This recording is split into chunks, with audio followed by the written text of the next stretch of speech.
សួស្តីបងប្អូនទាំងអស់គ្នាដែលតែចាប់ដួងដែលមកផុងវាបានប៉ប៉ុណ្ណឹងបងប្អូនបាទហើយរាល់ពេលដែលយើងចាប់បានមកយើងនឹងរៀបចំណា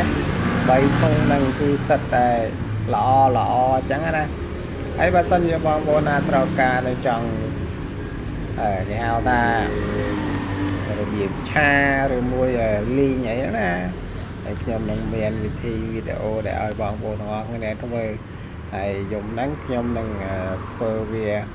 នៃកំដរបរិយាកាសហើយនៃអាយអញ្ចឹងណាបងប្អូនបាទហើយ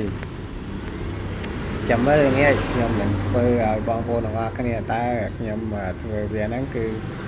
ធ្វើអីគេអញ្ចឹងណាបងប្អូនបាទហើយចាំបងប្អូនតាមដានទាំងអស់គ្នាហើយគុំធុងដើម្បីរួមចំណែកជាមួយរបស់ខ្ញុំអញ្ចឹងណាបងប្អូនបាទ